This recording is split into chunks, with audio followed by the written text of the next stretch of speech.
Welcome back sa panibagong episode ng Alternative Route. Grabe, na-miss ko talaga yan. Ngayong araw ay bibiyahe tayo mula Cavite hanggang Baguio na aabuti ng halos 300 kilometers. Gustong gusto kong paliparan ng drone to kasi napakaganda ng view. Sa video na to ay pupuntaan natin ng ilan sa mga spot na libre lang pero may makapigil hiningang mga tanawin. Solid! Sama-sama tayong mag-enjoy sa ride dito lang sa Alternative Route. Ayan no? Oh! Sheesh! Ang lupit ng view, di ba?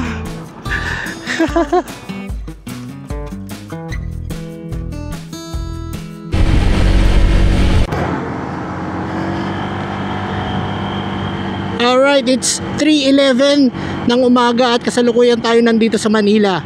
So, today nga, magsa-solo ride na naman tayo papuntang Baguio. Okay, saktong 3:30 ng umaga nandito na tayo sa monumento.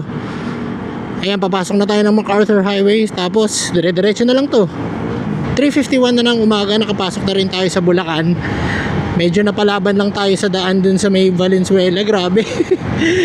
Lubak-lubak din pala dun. Anyway, mahaba-haba pa tong biyahe na to. So, pagpasok ko kanina ng may Kawayan, Bulacan, medyo okay-okay naman yung daan hanggang dito sa Marilao. Hindi ko lang alam pagdating dun sa banda dun yung mga susunod na bayan ng Bulacan kung okay na yung daan, kasi dati alam nyo naman, di ba, kaya tinatawag na lubakan to kasi grabe yung daan. So tignan natin kung okay na dumaan dito, kung smooth na lahat hanggang dun. 4:13 na ng umaga at eto, papasok na tayo ng arko ng Malolos, Bulacan. Eto na yung bagong arko ng Bulacan, oh.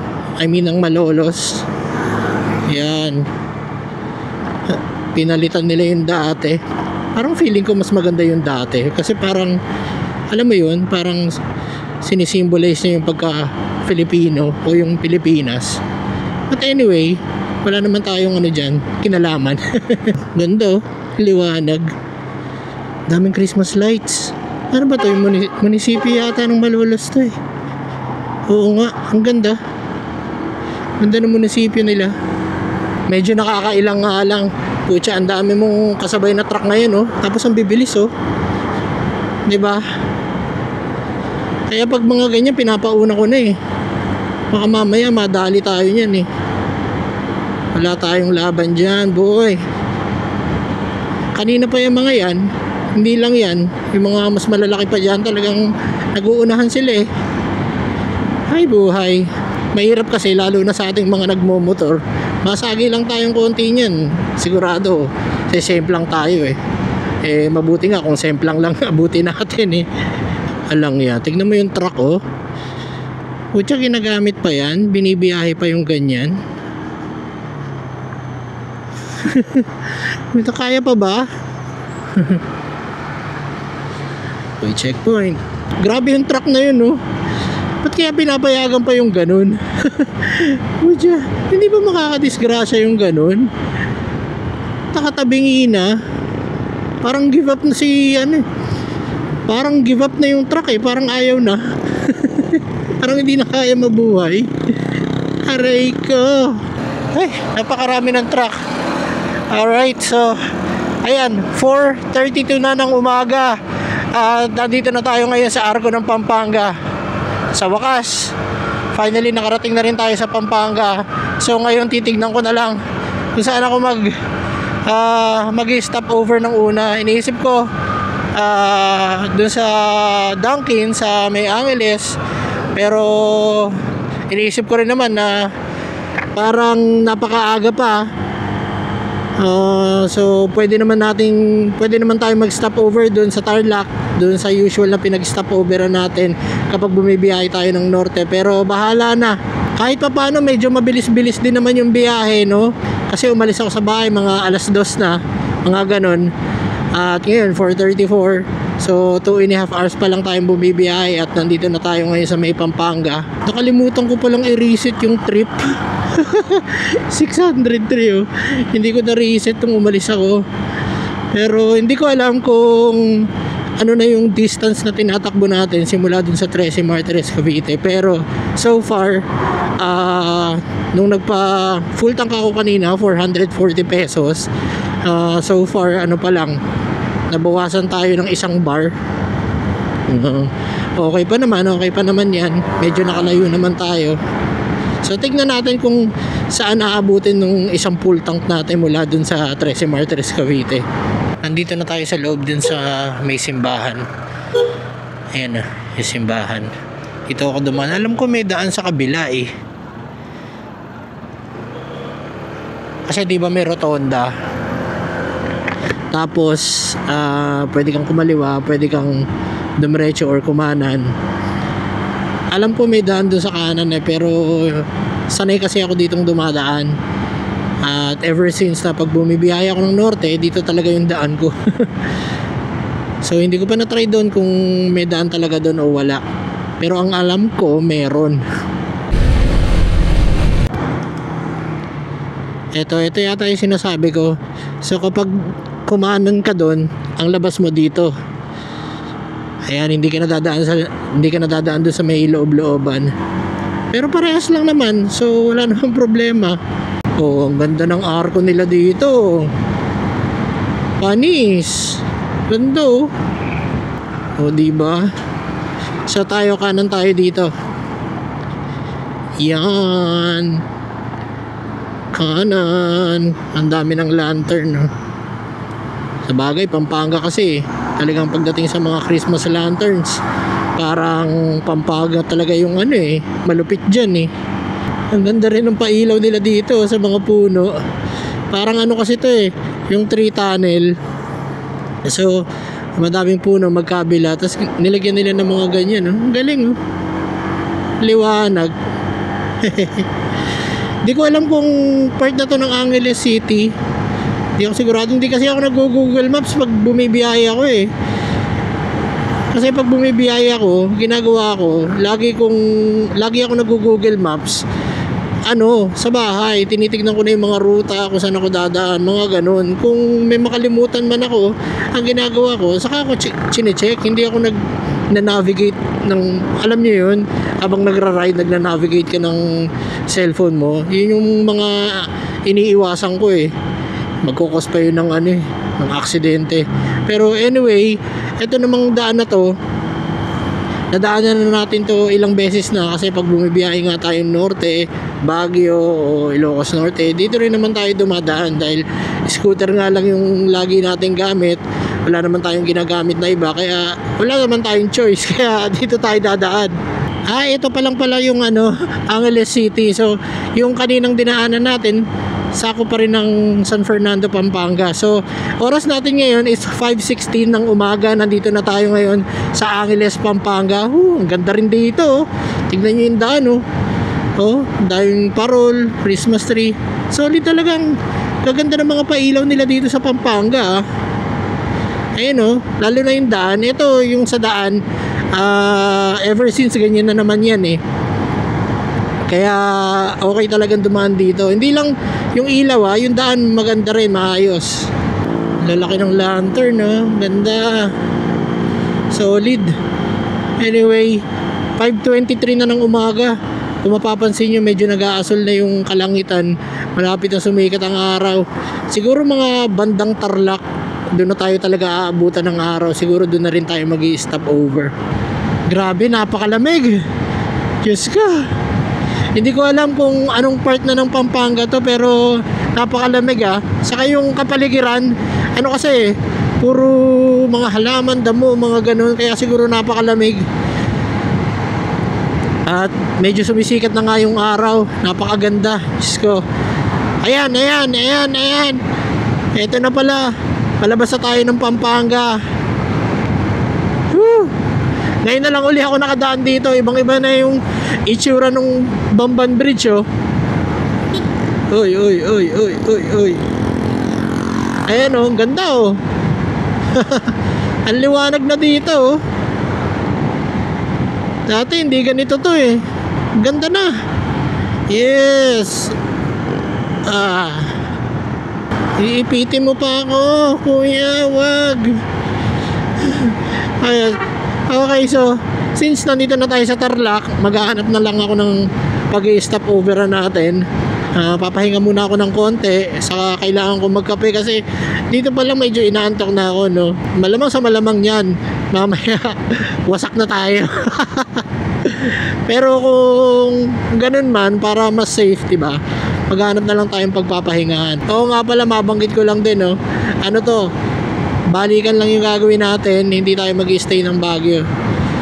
Okay na okay talaga yung bumiyahe ka ng madaling araw, yung madilim pa talaga kasi malamig, 'di ba? Saka konti yung sasakyan. Saka syempre, 'di ba, kapag bumiyahe ka ng malayo, mga ilang oras, sabihin na natin mga 2 to 3 hours ka nang bumibiyahe, medyo nakalayo ka na noon, 'di ba? Katulad niyan, umalis ako sa bahay alas 2. Ay ngayon anong oras na? 5:44, mag-aalas 6 na. So parang halos 4 hours na akong bumibiyahe. So sa 4 hours na yun, medyo nakalayo na ako at okay na yung paligid, napakalamig na. Kaso nga lang, syempre dito sa area na to, Pampanga at Tarlac, pag mga ganitong oras medyo madami na yung sasakyan. Kasi syempre, 'di ba? Halos kahit saan naman kasi pasukan ng mga bata, pasukan ng mga tao sa trabaho, so nagsasabay-sabay. Pero okay naman so far. Kumpara sa Metro Manila, pag nandun ka mga ganitong oras, Diyos ko, hindi ka pa nakakarating ng opisina o ng eskwela na yun, parang pauwi ka na. In 2 kilometers, guys, mararating na natin yung Capas, Tarlac. Bali, madami pa tayong dadaanan ng bayan ng Tarlac mahaba-haba rin to bago tayo makarating ng Pangasinan. Grabe ano yan, fog yan, grabe, foggy. Hindi pala. Nangamoy sunog nagsisiga lang pala. Uy, sarap ng umaga. Thank you, Lord. Ito yung isa sa mga pinaka the best na part ng mga biyahe mo, lalo na kapag long ride, yung tipong aabutan ka ng sunrise sa probinsya, yung amoy ng mga halaman, 'di ba, habang sumisikat yung araw, talagang the best. Solid, ganda ng daan dito, sarap magpatakbo.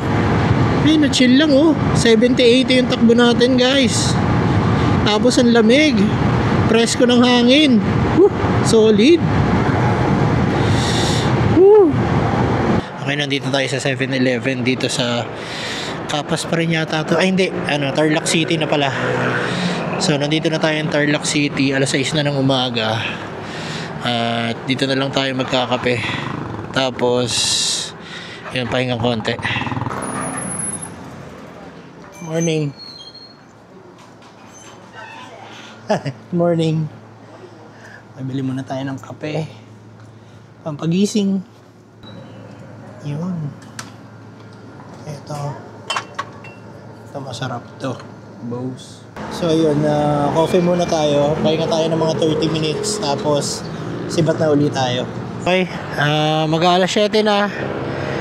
Sibat na tayo dito. Dito lang to sa bungad ng Tarlac City. Dito tayo nagpahinga, nagkape. At ayan, diretso na ulit tayo. So chinek ko yung Google Maps mula dito para makarating dun sa Lion's Head sa Baguio, 126 kilometers pa. Nakalagay halos 3 hours yata. Pero syempre may mga stopover pa tayong gagawin.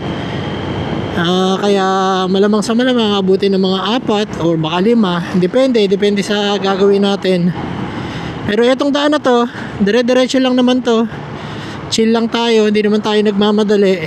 Kung kailangan magpahinga, papahinga tayo. Kung kailangan huminto, ito yung Sogo. Diyan ako natulog dun Nag-Baguio rin ako, solo ride din, balikan, parang ganito. Tapos pagod ako pa uwi. Hindi ko na kinaya, sobra. Talagang sabi ko matutulog muna ako dito. Nag-short time ako mag-isa. Doon ako natulog. Which hindi talaga kaya Hirap pilitin Kesa naman i-risk ko yung buhay, di ba? Na inaantok-antok ako sa biyahe. Hindi ko alam, wala yata akong masyadong tulog nun. Pero madalas naman kapag nagra-ride ako, talaga natutulog talaga ako na maayos para may lakas ako pagdating sa mga biyahe, di ba? Mahirap kasi walang tulog. Sa totoo lang, yan ang pinaka-importante, lalo na kapag mahaba yung biyahe mo. Kasi kapag kulang tulog mo, nawawala yung focus mo syempre, 'di ba? Mas kailangan natin mag-focus sa daan, lalo na kung napakalayo ng biyahe natin, lalo na pag sa mga ganito, 'di ba? Masikip na daan, may traffic, kailangan alerto ka lagi Singit na nga tayo, singit. Excuse me po. Palusot lang po. Medyo masikip nga lang, saka medyo mabagal yung daloy pagdating dito kasi main road, tapos ang dami pang tricycle, mga may pumapasok sa school, siguro sa trabaho. Mga ganitong oras kasi yung rush hour. Pero hindi naman sobrang bagal, no. Saktuhang takbo lang. Kumbaga tuloy-tuloy pa rin. Ayan, maluwag na. Woohoo! Sarap! Yun ang gusto ko. Solid talaga dito. Ito isa to sa mga solid na part pag binaybay mo yung Tarlac kasi parang ang luwag ng daan, ang ganda pa. Tapos ayan, puro ganyan. Ayan, may mga palayan, 'di ba? Tapos hindi pa mainit kasi medyo maaga pa, 'di ba? Ang presko, ang sarap. Sarap ng hangin. Nakaka-relax sa totoo lang. Baguio City 109 kilometers pa. Paniki 8 kilometers. So ngayon, nandito tayo sa ang nakalagay Hirona. Tarlac pa rin. Malayo-layo pa yung babaybayin natin bago tayo makarating ng Baguio. Pasensya na kayo guys kung medyo, alam mo yun, yung mga pananalita ko, medyo nabubulol-bulol pa ako, medyo nagbabakil ako, o minsan walang sense yung pinagsasabi ko kasi parang nangangapa uli ako sa ganitong paggawa ng content kasi tumigil ako Kung makikita yung YouTube channel ko, ang tagal kong hindi nag-vlog. Nag-focus kasi ako, pagpasok ng taong 2025, nag-focus lang ako sa Facebook. Doon ako gumawa ng content, doon ko pinopost yung mga rides ko, mga short videos, mga around 2 to 3 minutes lang ginagawa ko, tapos mostly voice over. Nag-work naman, at currently meron akong 130k followers dyan sa Facebook. Iniisip ko baka sakali yung dami ng followers ko dun sa Facebook madala natin dito sa YouTube. Baka lang naman, 'di ba? Kung hindi, okay lang naman. Ang importante kasi yung nakakagawa tayo ng content na napapanood, yung maayos. So simula ngayon hanggang sa pagpasok ng 2026, susubukan nating pagsabayin para at least yung mga taong nagfe-Facebook lang, makakapanood din sila ng mga rides, o yung mga taong may YouTube mapanood din nila, 'di ba? Para dun sa mga subscribers ko dito sa YouTube, ilan lang naman sila, yung mga nandito pa, at kung napapanood nyo to ngayon at subscribers ko na kayo matagal na, maraming salamat sa inyo at nandito pa kayo. Para naman dun sa mga bago, pwede nyo rin i-check yung mga rides ko ng mga nakaraan sa Facebook. Subscribe na rin kayo dito para at least yung mga future videos natin ay mapapanood nyo. Tabi tayo, tabi. Ayan na. Ay, Paniki na pala. Una ba ang Paniki sa Moncada? Hindi ko alam. So nandito na tayo sa Paniki, Tarlac. Ang akala ko kasi talaga pagkatapos ng Hirona, Moncada, tapos Paniki. Pero hindi ko alam hindi ko kabisado masyado. Grabe, ang sarap sa pakiramdam. Solid yung mga ganito talagang ride. Na-miss ko mag long ride, sobra. Kasi nung mga nakaraan parang pa short ride lang ako nakaka-miss sobra. Kailan ba yung huling long ride ko? Hindi ko na matandaan. Ay hindi, naggabaldon pala kami ng mga kasama ko sa trabaho. Gabaldon, balikan. Yun lang yung huli. Nakakamiss yung ganito, grabe. Iba talaga kapag yung malayo yung pinupuntahan mo. Oras natin ngayon is 7:26. 7:26 dito sa sa panel ng motor. Pero late to eh. Siguro mga nasa 7:35 na ng umaga. Nandito pa rin tayo sa Paniki Tarlac. Mahaba-haba pa yung babaybayin natin bago tayo makarating sa pupuntahan natin. At ngayon, since Baguio nga tayo, susubukan natin mag Cannon Road. Tignan natin kung passable ba yung Cannon Road ngayon. Hindi ako sigurado kung bukas siya eh. Hindi ako nag-check ng update. Kung hindi man bukas, pwede naman tayo mag Marcos na lang. Ayan, nandito na tayo sa San Manuel, Tarlac. Ito na yata yung huling bayan ng Tarlac bago dati marating yung Pangasinan eh. So sa ngayon, nandito na tayo sa San Manuel. Ang nababawas pa lang dun sa gasolina natin ay 4 bars. Simula nung nagpa full tank tayo dun sa may 13 Martires Cavite. So titignan natin kung aabot ba to. Mukha namang aabot. Mukha, hindi ako sigurado. Chine-check ko din kasi kung kaya ba yung isang full tank mula dun sa amin hanggang makarating dun sa Baguio. So tignan natin. Parang mausok yung paligid oh. Parang hazy. Parang ang dami nagsisiga dito ah. Ayun oh. Kala mo fog eh. Ayun oh, sa paligid oh. Kala mo may fog. Pero ang lawak oh. Puro parang mausok. Ano kaya yan? Dito parang mas makapal-kapal yung yung usok. Oh? Wala naman ako masyadong naaamoy nakakaiba no? Pero ano kaya yan? Curious lang. Pero buti, maganda yung panahon ngayon. Kasi dun banda sa south, sa Cavite, Batangas, nag-uulan. Minsan, umaga pa lang, tapos tanghali, hapon, ganyan pa iba-iba yung panahon. Pero dito okay naman. Wala naman tayo na-encounter na pag-ulan-ulan. Sana hanggang pag punta natin sa Baguio, ganun pa rin hanggang pag-uwi para hindi na masyadong hassle yung biyahe natin. Eto na, Pangasinan na to. Papasok na tayo. Yeah, Pangasinan, Rosales. Okay, 8:15 na ng umaga.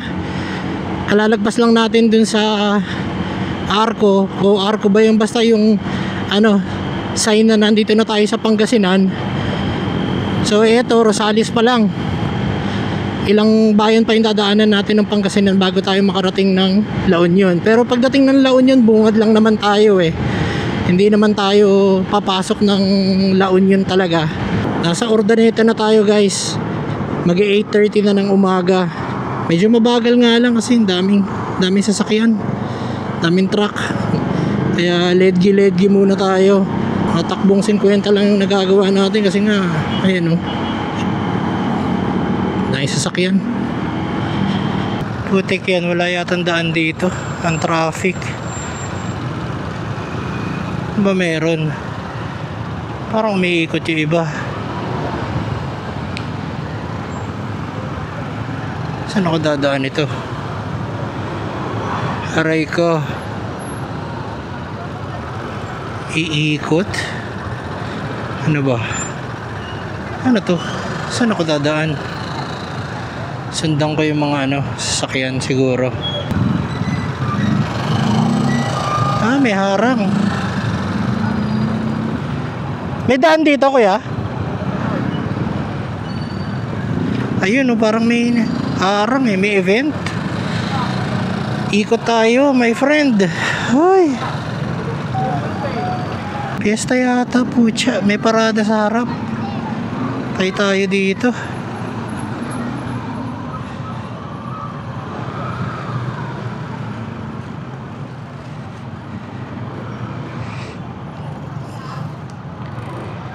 Iba nagbabalikan. Tignan ko nga. Balik ako.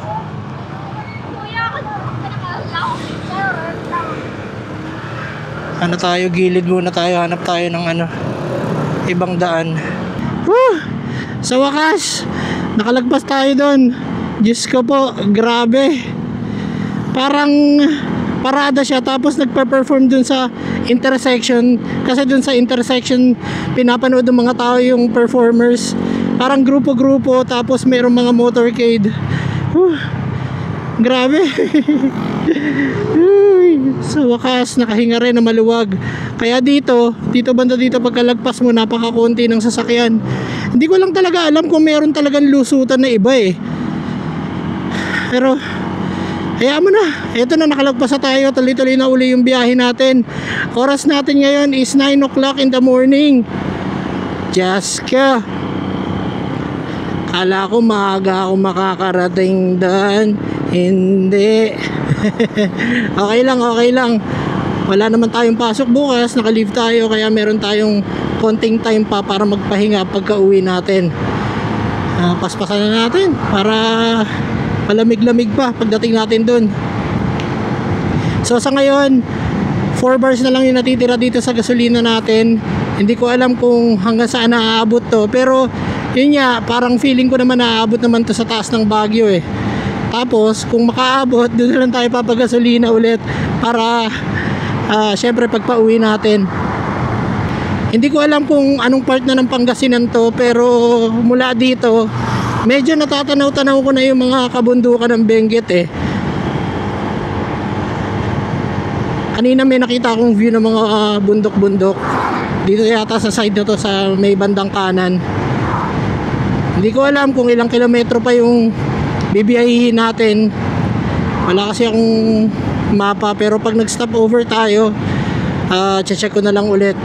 Bali, ang plano ko is mag-stop over dun sa Shell, dun sa may Rosario, La Union. Pagpasok, di ba madalas din naman talaga nag-stop over yung karamihan ng mga biyahero. So dun uli, kasi ihingi na ako. Sa gusto ko uminom ng tubig. Konti na lang guys, mararating na rin natin ang Baguio. Oras natin ngayon 9:30 ng umaga. Nandito pa lang tayo sa Season Pangasinan. Hindi ko alam kung gaano pa kalayo para marating yung arko ng La Union. Pero tuloy-tuloy lang naman, wala na namang traffic dito sa area na to. At again, nakikita ko na nga yung mga kabundukan dun sa side na yon. Ay, excited. Sir, padaan naman. Mamadali na ako eh. Naiihi na ako eh. Enebe. Grabe, na-miss ko talaga yan. Miss ko talaga yung mga ganyan. Thank you Lord. Layo na natin. Hindi ko lang alam kung ilang kilometro na yung tinatahak natin simula dun sa bahay. Pero base sa Google Maps kasi nasa 300 kilometers yata mula sa Trece Martires, parang ganun, or almost 300. Pagdating naman sa panahon, okay na okay ang panahon ngayon. Hindi ganun ka init kasi siguro maaga pa eh. Hindi rin naman malamig. Syempre. Kailan ba lumamig? Konti na lang guys. Konti na lang. Konting-konti na lang. Pag nakita nyo na itong mga estatwa na to ng mga superheroes, ayan, papasok na tayo ng La Union sa wakas. Pokemon. Eto na, La Union. Thank you Lord. Finally. Eto na, parating na tayo sa La Union. So pagkalagpas natin dyan sa arko na yan, ilang kilometro na lang mararating na natin yung pag-stop overan natin, yung sinasabi ko kanina, yung Shell. So doon muna tayo magpapahinga ng konti bago tayo umakyat ng Baguio. Eto na guys, yung Shell. Dito na muna tayo tatambay. Yan. Yan, pasok muna tayo dito para makapag break ng konti. P-break muna, saka water break.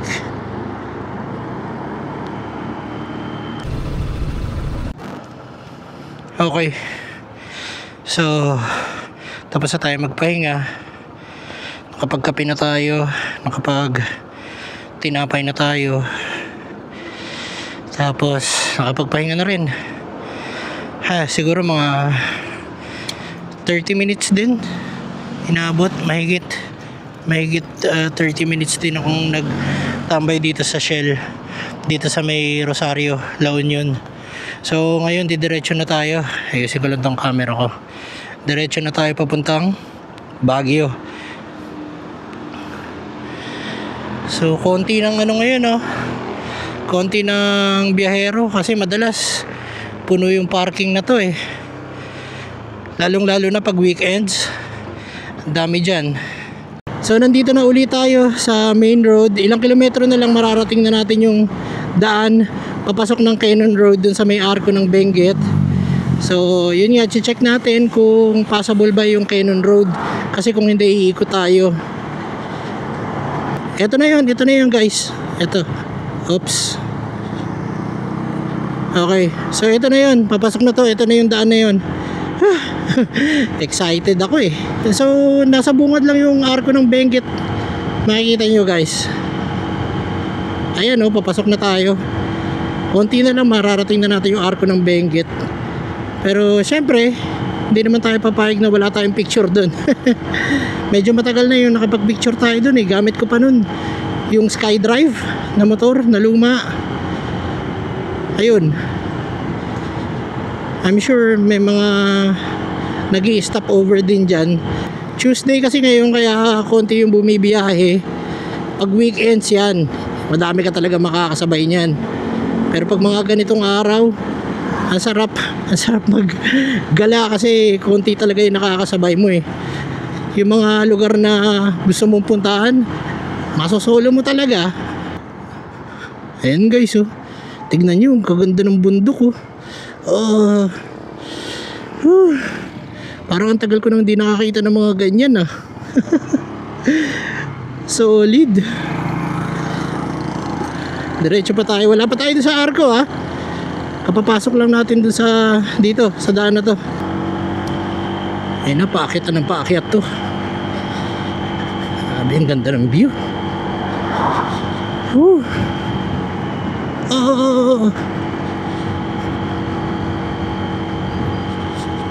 Ayan na. Ay, sa wakas narating din. Thank you Lord.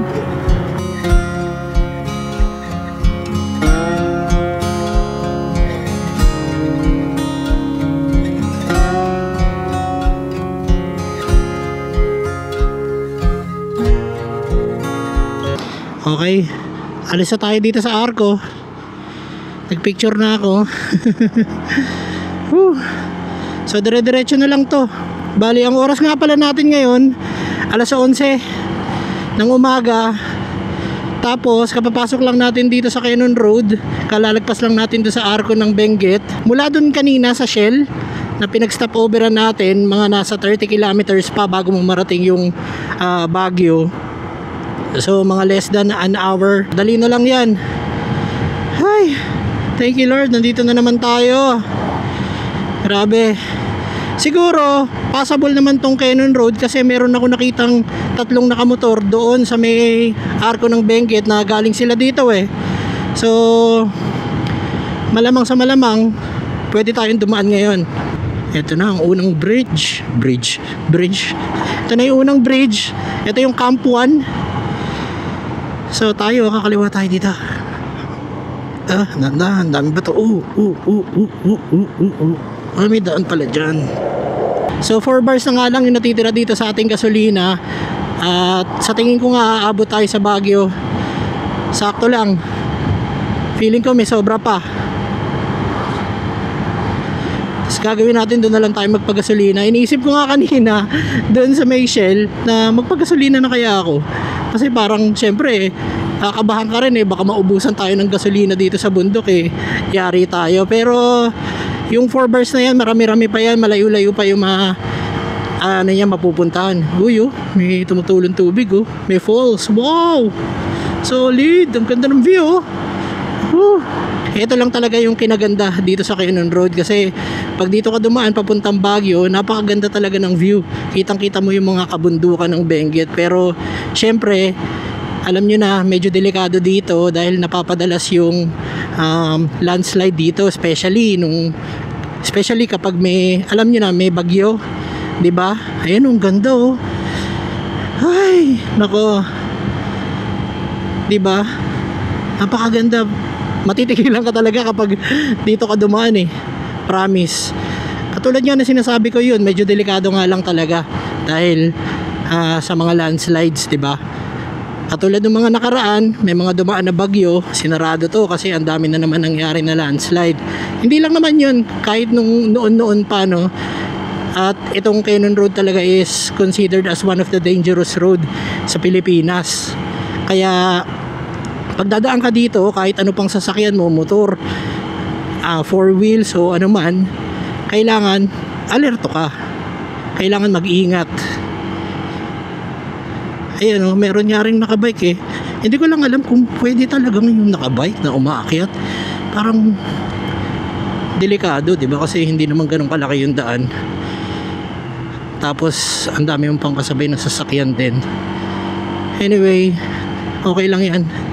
Basta nag-e-enjoy pare-parehas.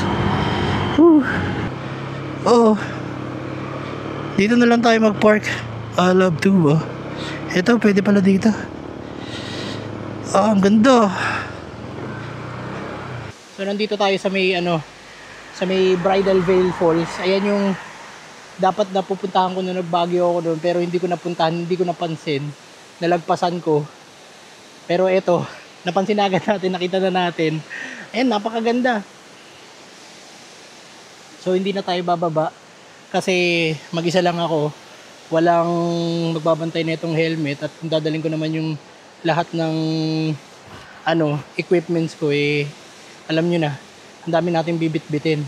So dito na lang tayo mismo sa may parang pinaka-parking niya at sisilipin na lang natin kung gaano kaganda. May drone naman tayo Ang Bridal Veil Falls ay isa sa mga likas na yaman na ipinagmamalaki ng bayan ng Tuba sa Benguet. Isa itong talon na may pagkakahawik sa belo ng isang ikinakasal, kaya ito tinawag na Bridal Veil. Sobrang daling puntahan dahil along Cannon Road lang ito at wala pang minuto ay matatawid mo na ang tulay at mararating ang paanan ng talon. Okay, sibat na tayo. Let's go. Ay, sa wakas napuntahan na rin natin o nakita na rin natin yung Bridal Veil Falls. Yan yung, katulad yan na sabi ko kanina, yan yung isa sa mga dapat na pupuntahan ko nung huli ako nagbagyo.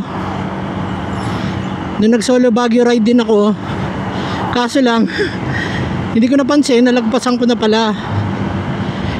Feeling ko hindi talaga siya pansinin nung time na yon kasi summer yon. Feeling ko medyo tayo, ewan ko kung basta hindi ko nakita. So yun, finally narating na rin natin, nakita rin natin. Ang ganda, ang ganda.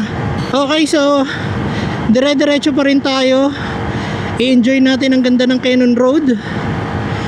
Hinihingal-hingal pa ako, medyo mainit na kasi.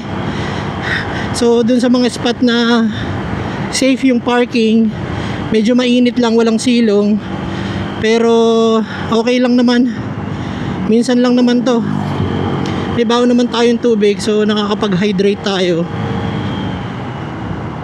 Konti na lang, mararating naman natin yung Lion's Head, pero ano naman hindi naman ako magtatagal talaga dyan. Hindi naman talaga ako, ewan ko hindi naman ako syempre masyadong fan ng mga ganyan.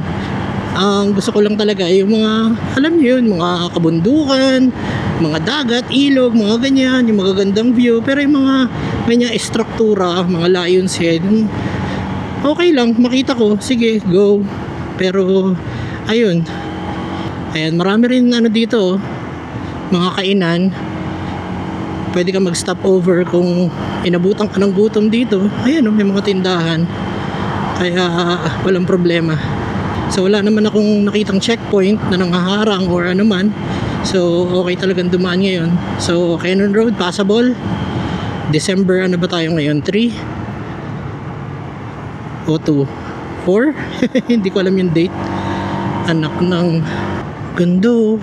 Parang may falls dun sa taas dun sa sa dulo ng bundok. Ang galing. Ganda. Ganito na pala ngayon dito. Parang ngayon ko lang na yung daan na to, parang gumawa sila ng alternate na daan. Parang ano ba yung kinalaykay talaga parang bumagsak na, feeling ko yun binakbak yung bundok. So nandito na tayo ngayon sa Camp 3. Hoy, oras nga pala natin ngayon is 11:35 ng umaga. Oh, pucha, nagulat ako. Buiset. Kala ko tao talaga. Ayop yan. Ganda. Ito yung nakita ko kanina, oh, na parang sinabi ko, parang binakbak. Grabe, tipak-tipak yung bato, oh. Ayan, oh. Ay, oo, parang binabakbak. Merong mga ano dun eh, parang machine. Grabe, oh. Dito yata ako huminto dati nung nagpalipad ako ng drone. Parang dito nga. Lapit-lapit na tayo, guys. Ilang minuto na lang mararating na rin natin yung city. Pero kasi hindi talaga ako mismo dun sa city pupunta. Ang pupuntahan ko na susunod is yung Luwakan. Yun din yung pinuntahan ko dati nung unang nag-Baguio ride ako. Kaso lang merong istorya sa likod noon kung bakit gusto kong bumalik doon. Diba? Well, unang-una, napuntahan ko yung Bridal Veil Falls na hindi ko nagawa nung una. Tapos, meron pa akong pangalawang hindi nagawa nung time na nag-solo ride ako papunta dito sa Baguio. And hopefully, magawa na natin. Sa ngayon, 3 bars na lang yung natitira dito sa ating gasolina. So, okay pa. Yung 3 bars, medyo malayo-layo pa yung mapupuntahan mo niyan. Pero, kasi syempre, dito sa Cannon Road, nasa bundok tayo, maraming paahon. Syempre, mas kukonsumo ng gas. Pero sa tingin ko, aabot naman tayo. And, pagkatapos natin dun sa Luwakan, didiretso na tayo doon sa city mismo. Doon na tayo magpapagas. Then, pagkatapos magpagas, yun, baka umuwi na tayo kasi hindi naman talaga ako mag-i-stay. Katulad nga na sabi ko, balikan lang to. Wala naman akong balak talaga mag-stay do unless makaramdam ako ng sobrang pagod na hindi ko na talaga kaya, na parang unsafe na bumiyahe. So mag-i-stay tayo dyan. Kaya maganda pag sa mga ganitong biyahe, yung mga balikan lang or kahit ano, kailangan meron kang extra funds para at least kung may emergency, meron kang mahuhugot. Mahirap bumiyahe ng saktuhan lang. Wag niyong gagawin yun, guys. Talagang baka may stress kayo ng tuluyan. Especially kung solo kayo. Nako, baka umiyak ka. Siguro pa uwi, dito na lang din tayo dadaan para mabilis yung pagbaba natin papuntang La Union. Ganun din naman eh. Pero syempre siguraduhin natin na maliwanag pa bago tayo bumaba ng Baguio. La la la la la la. Ganda. Oops. Huwag ganun, sir. Huwag ganun. Oh, grabe. Sikong siko. Ayan, may mga nakalagay na harang. Siguro isa sa mga spot yan ng landslide.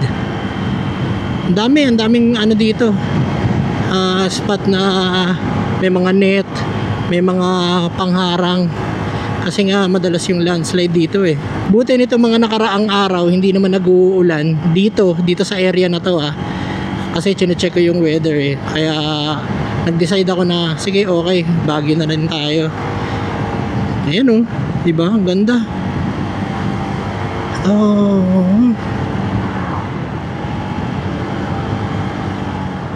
Hinto kaya ako dito? Huwag na. Parang gusto ko mag-drone eh. So alis na tayo dito sa Camp 5. Diretso na tayo dun sa pupuntahan natin. Nag-stop over lang ako kasi parang ang press ko talaga dun tumambay eh. Saka dapat magpapalipad sana ako ng drone. Kaso parang bawal yata. Merong warning kasi sa drone. Hindi ko sigurado kung pwede nating i-unlock yun. Alam ko may way para ma-unlock yun, para makapagpalipad ka dito kasi merong iba naman nakakapagpalipad eh. Hindi ko lang alam kung paano, hindi ko pa na-try. At kung i-check natin sa website or sa YouTube o kung saan man, baka maubos yung oras natin, kaya didiretso na lang tayo. Sana pwede tayo makapagpalipad ng drone dun sa pupuntahan natin. Sayang naman, hindi na naman ako makakapagpalipad ng drone doon. Ay, Parang tulad dati, 'di ba, sa ano, sa Lion's Head. Parang dati may mga nakakapagpalipad ng drone diyan pero pinagbawal na rin. Kaya kung makikita niyo yung mga lumang vlog sa Baguio, meron silang mga drone shots. Pero yung mga bago na, yung mga ngayon lang or last year, hindi ko alam kung anong year pinagbawal yan, pero bawal na talaga. So parang isa na siya sa no fly zone something. Anyway, yan, diretso na tayo. First time ko makadaan dito. May experience tong tunnel dito sa Cannon Road kasi nung huling daan ko wala pa to eh. Natanaw ko na yung Lion's Head sa taas. Pataas sa tayo ng pataas. Ayun oh, Lion's Head. Ayun oh. Ito na yung Lion's Head. Parang ang dami ring tao, no? Dami rin tao, ang daming ano. Try nga natin umiikot. Sayang naman. Para mapicturean sa ano. Okay, alis na tayo dito. Wala pang 5 minutes. Ano lang, pinicturean ko lang. Saka andayin tao.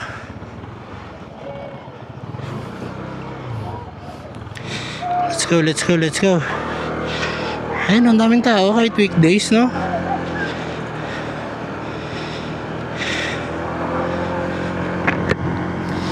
Ayun, nakita tayo. Dire-diretso na to. Papuntang Luwakan. Doon na rin ako magpapahinga. Tambay tayo doon, malala eh, no? Kahit sinasabi kong ganun, minsan hindi rin ako nakakatiis eh. Naiinip din ako sa tambay. Na ano rin ako eh, napapauwi din agad ako. Kasi sayang din naman yung oras. Yung itatambay mo lang, di ba? Mula dun sa Lion's Head, ano, mabilis na lang para makarating din sa pinakataas o sa pinaka city. Sobrang lapit na lang. Ahonin nga lang yung part na yun. After ng Lion's Head, puro ahon. Ayan o, umaahon tayo. Uy, oras nga pala natin ngayon, ano na, 12:20 ng tanghali. Hapon na, o tanghali, o hapon. Etong daan na to, dire-diretso lang to eh. Tapos pagdating sa dulo, parang yung dadaanan mo is Eskinita. Parang may maliit na daan. Nalito nga ako nun eh, nung unang punta ko kasi sabi ko, ba't ganito? Parang iba naman, pero yung pala talaga yung daan. Ganda dito, sobra. Kung pupunta ka ng Baguio, huwag mong palagpasin na hindi pumunta dito. Hindi ka magsisisi, napakaganda ng view dito. Dito pa lang na ano na ako sa nakikita ko eh. Ganda ng bundok. Ito yung sinasabi ko na parang maliit na daan, parang eskinita, pero hindi naman talaga siya eskinita na eskinita, no? Maliit lang talaga yung daan, parang residential area kasi to. So makikiraan tayo dito, pero dire-diretso to hanggang dun sa dulo. Ayan o, dito pa lang eh, panalo na yung view.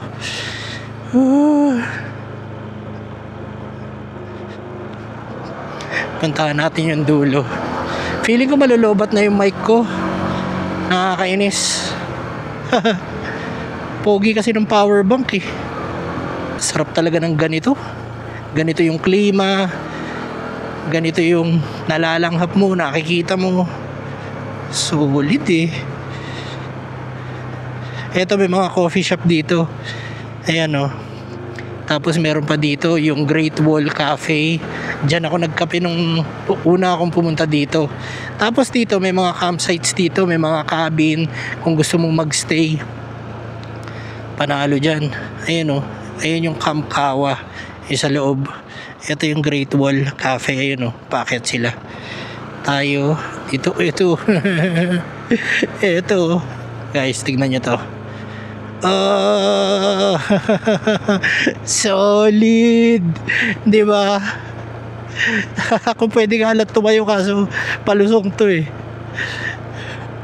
Meron pa. Ang ganda dito. Sobra.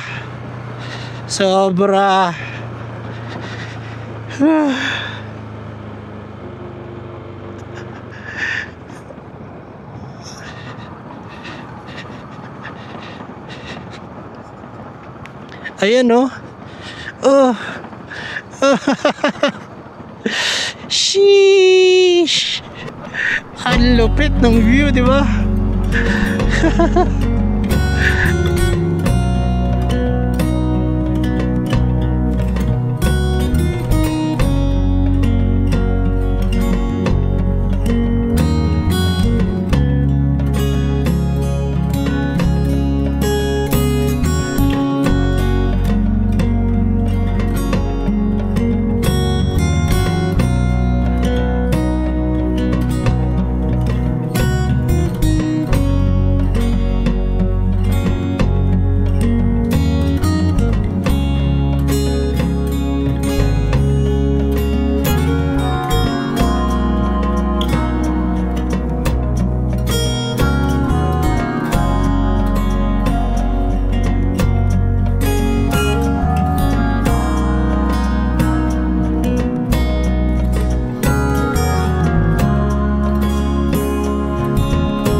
So ayun, magto 2:30 na ng hapon. Nandito pa rin tayo sa may Luwakan. Pero uuwi na tayo. Yun lang yung pinunta natin talaga dito. Ayun, so pabalik na tayo sa dinaanan natin kanina dito sa may gilid ng Luwakan Airport. Ngayon, meron pa rin tayong 2 bars sa ating gasolina. So kayang-kaya pala talaga ng isang full tank lang ng PCX mula Cavite hanggang Baguio. Sobra pa nga oh. May 2 bars pa eh.